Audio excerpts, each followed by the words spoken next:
Sebelum lanjut, saya ingin meminta maaf kepada teman-teman. Dikarenakan keterbatasan waktu dan alat, saat ini saya hanya bisa membuat video alur cerita dengan durasi di bawah 15 menit. Oleh karena itu, saya berharap teman-teman untuk selalu bersabar dan menunggu video berikutnya.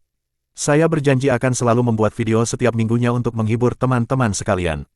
Tanpa perlu berlama-lama lagi, mari kita mulai ceritanya. Di cerita sebelumnya, Profesor Glass akhirnya tewas dengan senyuman di wajahnya, yang mana kejadian tersebut disaksikan oleh Eddie dan bini-bininya. Setelah kejadian tersebut, Eddie dicurigai oleh seorang dekan. Walaupun terlihat tak bersalah, aku merasa kalau kau menyembunyikan banyak hal, kata dekan tersebut kepada Eddie. Namun tak dapat dipungkiri kalau Eddie adalah siswa yang telah dirugikan karena kelalaian akademi. Oleh karena itu, Eddie diberi izin untuk kembali tinggal di asrama akademi. Eddie memberitahukan kabar tersebut kepada Janika yang menunggunya di luar. Janika sangat senang mendengar kabar baik tersebut. Eddie lalu pergi ke kabin untuk melihat-lihat kondisi kabinnya. Tanpa sadar Eddie berkata, hidup berkemah ini mungkin akan segera berakhir. Tiba-tiba saja terdengar suara bunyi keras yang terjatuh di belakang Eddie. Eddie melihat Lucy yang terbaring di tanah dengan ekspresi pucat. Lucy sebenarnya sudah lebih dulu datang ke kabin, ia diam-diam memandangi Eddie dari atap. Namun setelah mendengar perkataan Eddie, ia pun tak kuasa menahan kaget hingga terjatuh. Esoknya, Eddie mendapatkan tawaran beasiswa dari seorang dosen. Dosen tersebut menawari Eddie untuk bekerja di laboratorium dan membantu pekerjaan Profesor Claire yang menggantikan posisi Profesor Glass. Selain itu, Eddie juga mendapatkan tugas untuk membantu saat penerimaan mahasiswa baru. Mendengar itu membuat Eddie teringat tentang seseorang yang mungkin akan ia temui dalam event itu. Sementara itu di tempat lain, Rotelle tengah menganalisa buku pertapa yang akhirnya ia dapatkan setelah sebelumnya dicuri oleh Profesor Glass.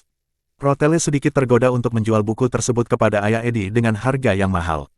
Namun setelah dipikir kembali, Rotelle lebih memilih menggunakan buku tersebut untuk mendapatkan hati ayang Eddie. Dengan buku tersebut, Rotelle dapat membuat permintaan apa saja kepada ayang Eddie. Namun tiba-tiba saja, pulpen Rotelle mendadak patah. Pertanda buruk tersebut membuatnya sedikit terganggu. Berpindah ke tempat lain, Eddie merasa bahwa sikap Lucy tiba-tiba saja berubah menjadi sangat perhatian. Eddie sadar bahwa interaksi mereka akan berkurang jika ia sudah pindah ke asrama. Ayang Janika kemudian muncul dengan senyum ceria yang menghangatkan hati. Hidup di sini sangat menyenangkan, namun gaya hidup ini akan segera berakhir hingga membuatku sedikit sedih, kata Janika sambil menunjukkan ekspresi yang berbeda dengan perkataannya. Obrolan tersebut membuat wajah Lucy menjadi bete. Namun ternyata serangan Janika tak hanya sampai di situ. Janika memberikan sebuah formulir pendaftaran asrama kepada Eddie. Ia mengingatkan kepada Eddie untuk mendaftar lebih cepat agar dapat segera pindah. Dalam seketika Lucy langsung memasang badannya untuk menghalangi Janika. Lucy yang polos melarang Eddie untuk menyentuh surat tersebut. Sejak saat itu Lucy selalu memperhatikan Janika. Ia sering melarikan diri dari asrama sejak fajar hanya dengan menggunakan piyama untuk mengawasi Janika. Kemanapun Eddie pergi Lucy selalu mengikuti dan menempel seperti biji nasi. Ia juga sangat agresif terhadap Janika. Ekspresi Lucy lebih mendekati takut daripada geram. Eddie lalu membawa Lucy ke perpustakaan Profesor Glass. Tak disangka terdapat sebuah brankas rahasia. Eddie lalu memasukkan sebuah kunci yang ia dapatkan dari Profesor Glass. Tiba-tiba saja brankas tersebut bersinar dengan sangat terang. Tak disangka ia menyembunyikan sesuatu seperti ini, kata Eddie memandangi isi brankas tersebut. Setelah mengambil beberapa alat sihir, Eddie dan Lucy kembali naik ke permukaan. Lucy lalu bertanya, benda apa yang sebenarnya Eddie ambil dari dalam brankas.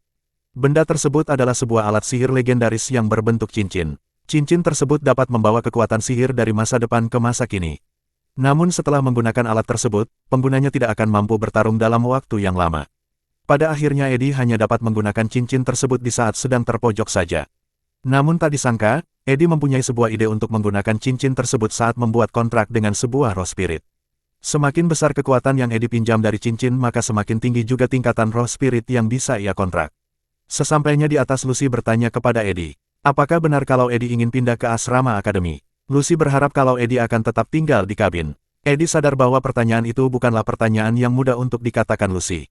Dengan wajah tenang Eddie berkata bahwa ia merasa belum saatnya untuk pindah. Jawaban tersebut membuat warna mata Lucy kembali bersinar. Di saat yang sama hujan salju terjatuh di antara keheningan itu. Dengan wajah cuek Eddie mengatakan kepada Lucy untuk membantunya mengurus kabin. Seketika saja Lucy langsung melompat untuk memeluk Eddie. Dan dengan itu arc cerita 2 akhirnya usai. Pada arc cerita ketiga skala kesulitan rintangannya akan meningkat pesat.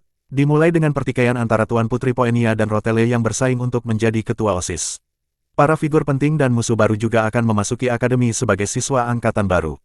Dan sosok yang berdiri di ujung cerita ketiga adalah Lucy Maeril sebagai bos terakhir arc cerita ketiga. Itu bukanlah tugas yang mudah.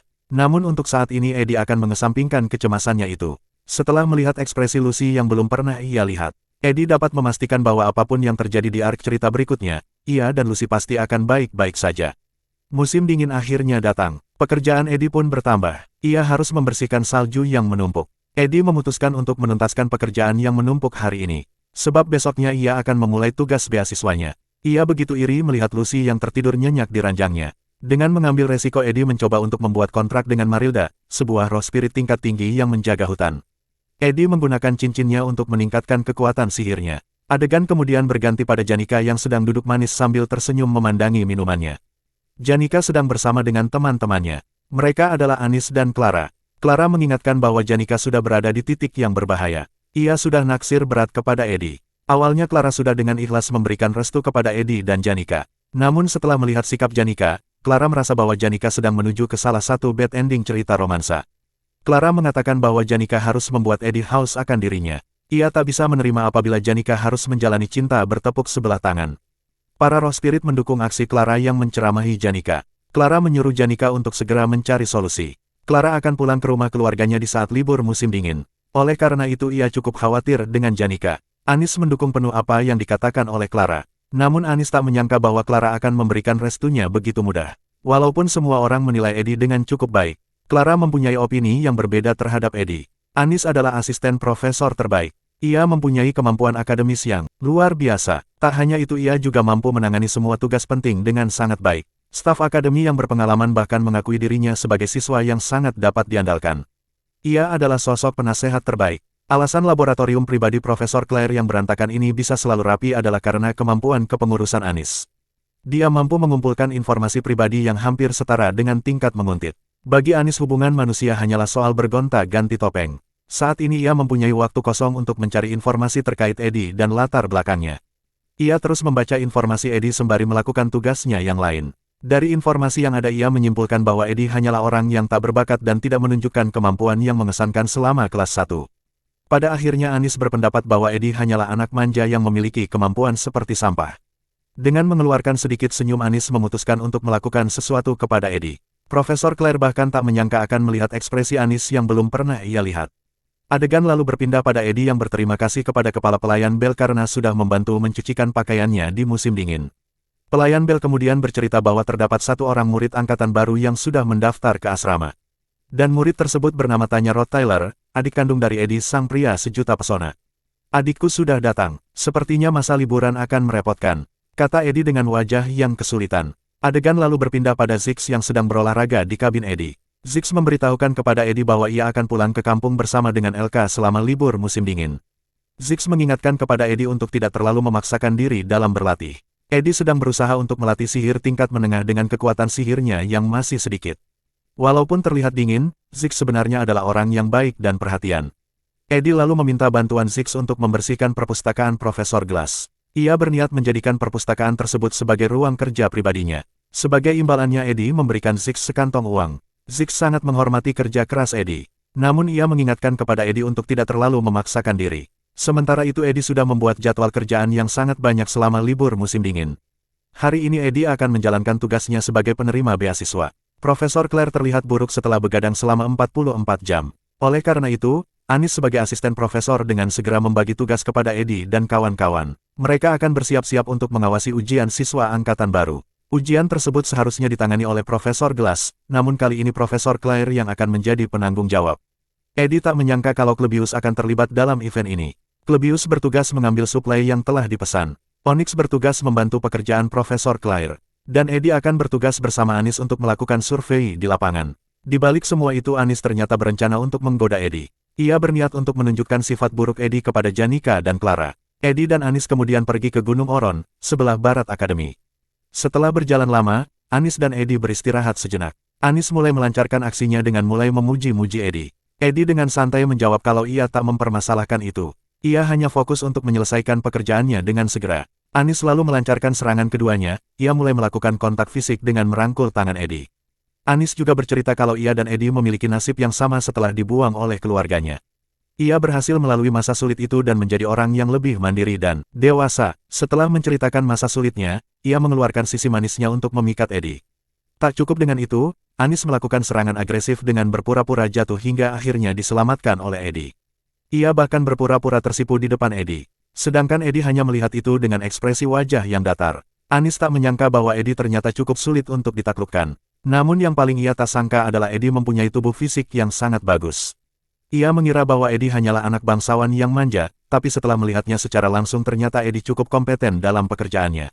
Dan yang paling Anis akui adalah wajah Eddie yang memang sangat tampang. Pantas saja Janika jatuh cinta kepadanya, kata Anis dengan malu-malu.